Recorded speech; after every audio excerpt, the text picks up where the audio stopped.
Hello everyone, good morning all. आपल्या super Maugham या YouTube चॅनलवर तुमच्या सगळ्यांचं अगदी मनापासून खूप खूप स्वागत.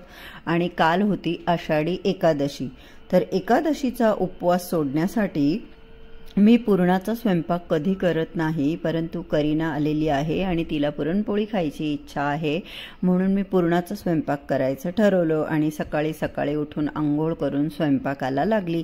एका बाजूला मी पुरणाची डाळ लावून दिली आणि दुसऱ्या बाजूला मी इथे प्रशांतजींसाठी ब्रेकफास्ट बनवते. प्रशांतजींना बरंचसं मेडिसिन घ्यावं लागतं, बीपीच्या गोळ्या म्हणा किंवा त्यांची जी सायनसची सर्जरी झाली होती त्याचंही मेडिसिन अद्याप चालूच आहे. 2 महिने तरी त्रास होईल असं डॉक्टरांचं म्हणणं आहे. आणि 14 ऑगस्टला त्यांच्या त्या सेकंड टाईम जी सर्जरी झाली होती, जी क्लिनिंग प्रोसेस झाली होती, जी काय तिला 2 महिने होणार आहे, तर तेही मेडिसिन चालू आहे. तर त्यांची जेवायला येण्याची वेळ फिक्स नसते, मग ते इतका वेळ उपाशी राहू शकत नाही. म्हणून मग मी इथे नाश्त्याला शेवयाचा उपमा, शेवयाचा पोहे किंवा तिखट शेवया, जेही काही तुम्ही म्हणत असाल ते मी इथे नाश्त्याला त्यांच्यासाठी बनवलं. आणि त्यांना नाश्ता दिल्यानंतर मग मी माझ्या स्वयंपाकाला सुरुवात केली. तर आजच्या ह्या व्हिडिओमध्ये मला खूप सगळ्या प्रश्नांची उत्तरं द्यायची. मला अनेक वेगवेगळ्या प्रकारचे प्रश्न येतात. तर त्याआधी मला हे सांगायचं आहे, ज्या माझ्या मैत्रिणी रेग्युलर माझे व्हिडिओ बघतात त्यांना माझ्या लाईफबद्दल A to Z सगळी कल्पना आहे.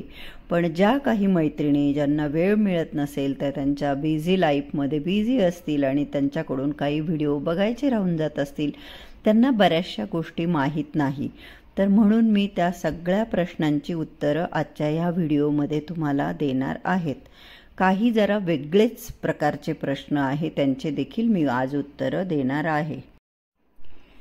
वारंवार तेच प्रश्न जे विचारले जातात ते सगळे प्रश्न मी आज इथे उत्तरं त्यांची देणार आहेत. तर माझे मिस्टर प्रशांतजी काय काम करतात? प्रशांतजी सिव्हिल कॉन्ट्रॅक्टर आहे आणि त्यांनी हैदराबादला खूप मोठं सिव्हिलचं काम घेतलेलं आहे. आम्ही हैदराबादला किती दिवस राहणार आहोत तर ते काहीच सांगता येणार नाही फिक्स असं, कारण की कॉन्ट्रॅक्ट आहे. प्रशांतजींचं जोपर्यंत मन लागेल इथं, जोपर्यंत त्यांचं काम चालेल तोपर्यंत आम्ही इथे राहू. त्यांचं काम झाल्यानंतर मग पुढचं पुढे बघू. दुसरी गोष्ट, आमचं हे घर भाड्याचं आहे का स्वतःचं आहे हैदराबादचं? तर हे घर आमचं भाड्याचं आहे. या घराला किती भाडं आहे? तर या घराला 50,000 रुपये भाडं आहे, इन्क्लुडिंग लाईट बिल. आता माझ्या ठाण्याच्या घराबद्दल मला वारंवार प्रश्न विचारण्यात येतात की तुमचं ठाण्याचं घर आता रिकामं आहे का? तिथे कोण राहतं? तिथे जे माकड येत होतं ते माकडाचं काय झालं? तर माकड तर बिचारा एकाएकी अचानक येणं बंद झालं. खूप दिवस मला त्याची आठवण देखील यायची. परंतु हो, ते देखील घर आमचं रेंटल हाऊस होतं, भाड्याचंच घर होतं आणि ते आम्ही खाली करून दिलं. आता तिथे कोण राहतं आम्हाला याची कल्पना नाही. माझा मुलगा प्रतीक काय करतो?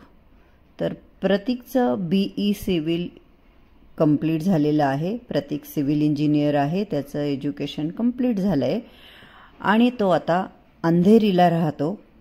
अंधेरीचं घरही तुम्ही व्हिडिओमध्ये बघितलं असेल. ते देखील रेंटल हाऊस आहे. त्या घराला 1 लाख रुपये भाडं आहे आणि प्रतीक आणि त्याचा मित्र असे 2 जण त्या घरामध्ये राहतात.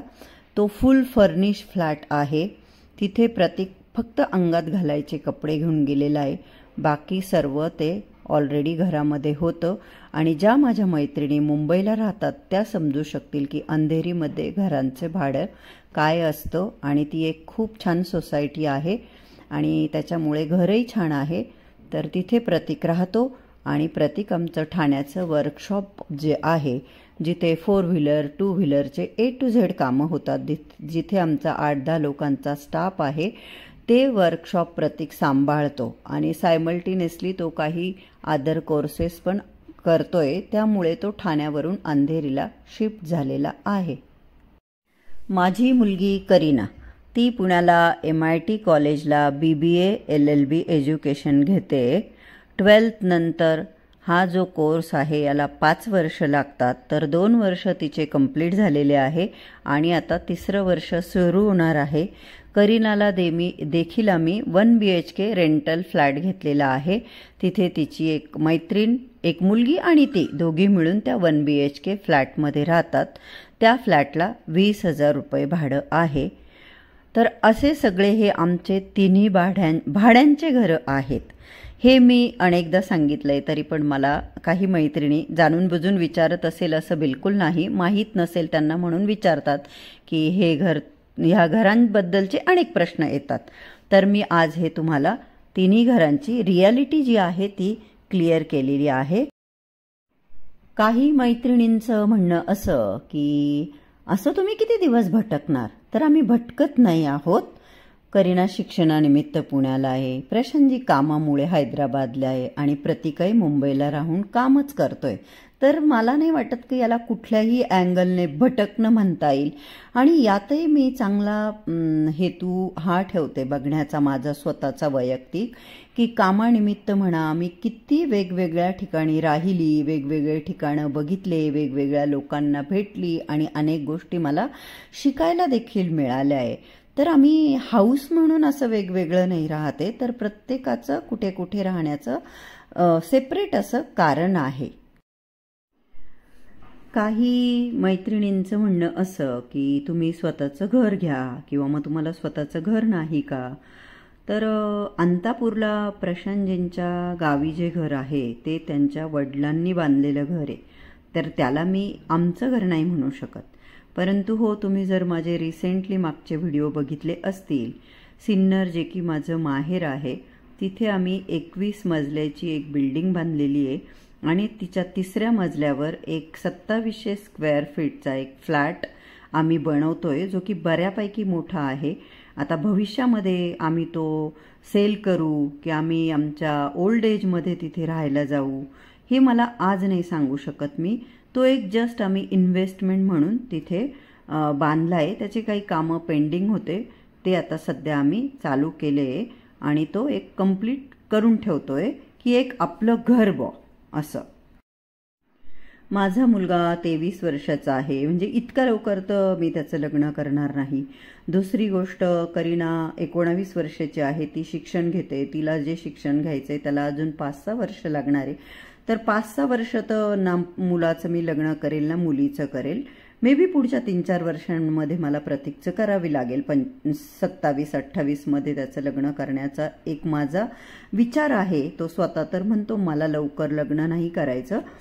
तर ज्या वेळेस त्याचं लग्न करायचं राहील त्यावेळेस मग एक नाही का आपल्याला स्वतःचं घर, आपण कुठे कायमस्वरूपी राहणार आहोत, त्यावेळेस तो विचार गांभीर्याने करावा लागेल.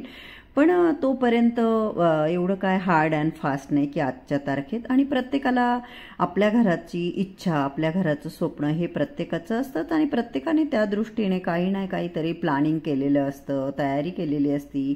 तर तुम्ही चांगल्या भावनेने विचारत असाल तर मी तुमचे खूप खूप धन्यवाद म्हणेल आणि तुमच्या सगळ्यांचे आशीर्वाद राहू द्या आमच्या पाठी की आमचं लवकरात लवकर मुंबईमध्ये, पुण्यामध्ये, कुठे का होईना अजून एक घर हो. सिन्नरला तर आहेच आमचं घर. आणि एका ताईंचा काय प्रॉब्लेम आहे मला कळत नाही, त्यांचे सारखे असेच कमेंट असतात. आता त्यांचं नाव नाही घेते मी इथे की एवढा पैसा कुठून येतो, एवढा पैसा कुठून येतो. तर एवढा पैसा प्रचंड कष्टातून येतो. माझे मिस्टर कष्ट करता, माझा मुलगा कष्ट करतो. दे रे हरी बाजेवरी म्हणून बाजेवकार नोटाचे बंडल येऊन पडत नाही, नाही का. तर पैसा येतो तो कष्टातून येतो, हेच मला म्हणायचं. एंड फायनली वो दिन आ गया है जिस दिन मैं जिम जा रही हूँ. गाईज मी इथे किती दिवसापासून आहे तुम्हाला पण माहिती आहे. मी एवढे दिवस गेली आणि आज फायनली मम्मी येते. हो, आणि 8 दिवस पण जाऊ शकेल की नाही. 8 दिवस जातोय बरोबर एक्झॅक्टली. काउंट केलं गेलं. हो का. आज कुठला डे? थर्सडे.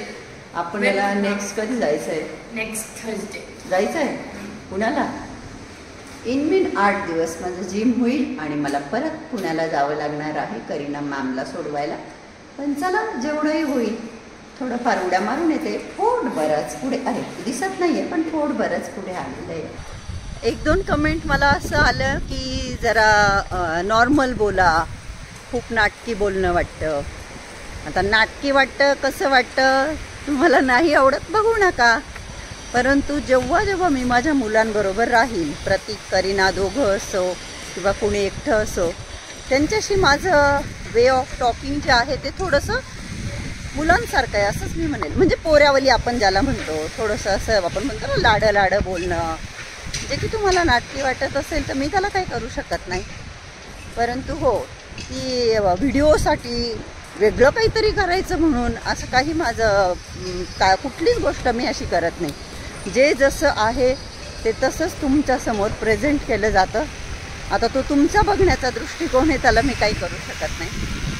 तर चला, फायनली आम्ही मायलेकी निघालो आहोत जिमला वर्कआउट करण्यासाठी. मस्त खेळत आहे बघ ना ह्या सगळ्यांना. हां ना, अशी लहान मुलांना आहे ना अशी क्लासेस लावून देतात जबरदस्ती, आवडले नाही तरी. हां, ड्रीम सिटीमध्ये नव्हते बाई असे काही क्लासेस. आता कसं बाहेर पण लावतात लोक. मी तर स्वतःहून शिकली आहे. मी रोज जिम जाते. बॉईज ओ बहीण म्हणा, कोई व्हिवर्स बॉईज नव्हते. आंटी शेतस. प्रत्येक गोष्ट सुंदर आहे. आपला बघण्याचा दृष्टिकोन पाहिजे. प्रत्येक गोष्ट सुंदर वाटते मला. हे झाडं, हे पानं, हे गवत, ह्या building, each end everything is beautiful. खूबसूरती देखने के लिए खूबसूरत आँखों की ज़रूरत होती है एंड दिल भी साफ होना ज़रूरी है. तभी आपको हर चीज़ खूबसूरत लग सकती है इस फूल की तरह. क्लब हाऊसचा एंट्रन्सच्या इथे आता हा सेटअप ठेवण्यात आलाय, जो की दिसायला अतिशय सुंदर दिसतोय. आणि क्लब हाऊसच्या फर्स्ट फ्लोअरला हा सेटअप ठेवण्यात आलाय, जो की दिसायला खूपच सुंदर आहे. खूप मस्त. तिकडे पण त्या बाजूला लाईट वगैरे बघितल्या का? ते तर बाहेरचे आहे. Wow, very nice. छोटे छोटे मुलं प्लस कपल देखील बॅडमिंटन खेळत आहे. किती मोठं बॅडमिंटन कोर्ट आहे बघा. आली लिफ्ट. प्लांट्स खूपच छान. इथे हेल्प डेस्कला आम्ही आलेलो आहोत, कारण की माय गेटमध्ये मला माझं नाव इन्क्लूड करायचं आहे. इथल्या पेंटिंग पण बघा. आणि इथे राईट साईडला बँक आहे. बँक कुठली बँक आहे का? ICICI बँक आहे, सोसायटीसाठी. हां,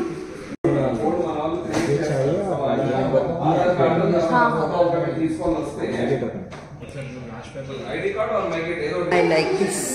आणि आलेच आहे तर म्हटलं आयब्रोज करून घेऊ. आता हे बंद का दिसतंय? बंद आहे का?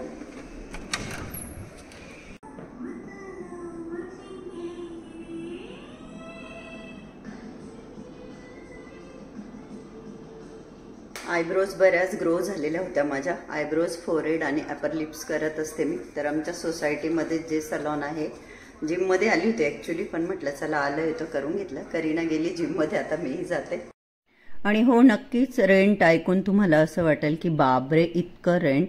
परंतु या सोसायटीमध्ये खूप सगळ्या ॲम्युनिटीज आहे. सोसायटी जी आहे ती खूपच आपण म्हणतो ना लक्झुरियस आहे. हळूहळू तुम्हाला एक एक गोष्टी मी दाखवत जाईल, पुढेही दिसतील तुम्हाला माझ्या व्हिडिओमध्ये.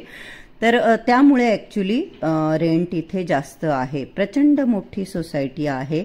6,500 फ्लॅटची ही सोसायटी आहे आणि सगळ्याच ॲम्युनिटी आहे A to Z. त्याच्यामुळे रेंट इथे आहे. आणि आता वर्कआउट करता करता बाहेर स्विमिंग पूलकडे लक्ष गेलं करीनाचं.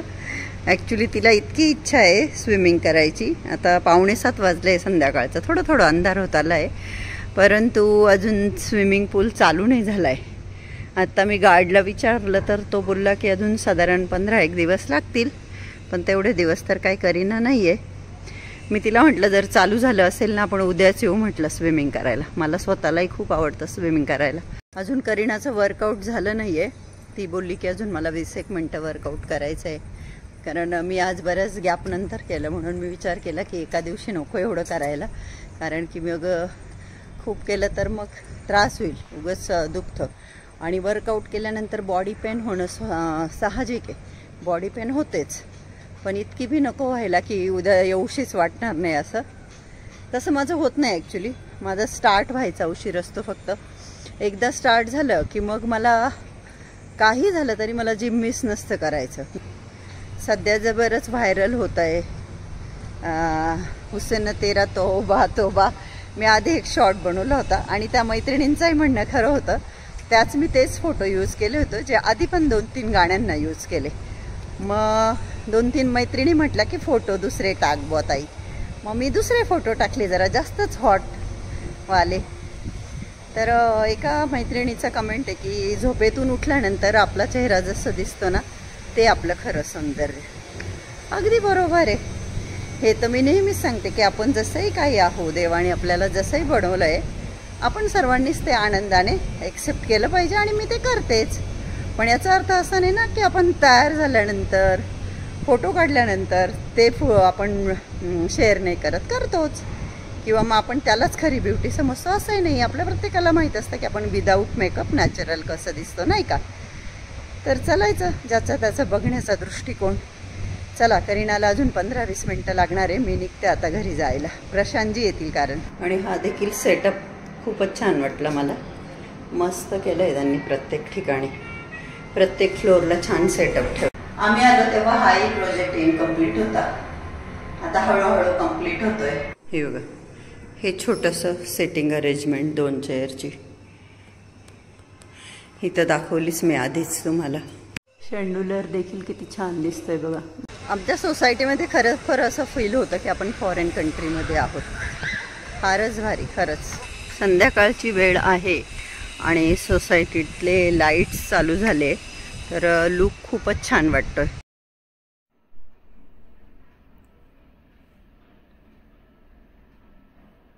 जिममधनं घरी आल्यानंतर करीनाने आंघोळ केली आणि पप्पांना छान असं केसांना तेल लावून मसाज करून दिला. तर हा होता आजचा व्हिडिओ. आय होप की मी जे प्रश्नांची उत्तरं दिली आहे त्याच्याने कोणी हर्ट होणार नाही, कारण की मी जी रिॲलिटी आहे, जे खरं आहे तेच सगळं तुमच्याशी शेअर करत आली आहे आणि तेच करते आणि तेच करत राहणार. आजचा हा व्हिडिओ तुम्हाला आवडला असेल तर व्हिडिओला लाईक करा. तुम्हाला मी रिक्वेस्ट करेल की तुम्ही जर अजून माझं चॅनल सबस्क्राईब केला नसेल तर प्लीज सबस्क्राईब करा. आणि हा व्हिडिओ बघितल्याबद्दल तुम्हा सगळ्यांचे अगदी मनापासून खूप खूप धन्यवाद. Thank you so much. Love you all. Bye bye. Take care.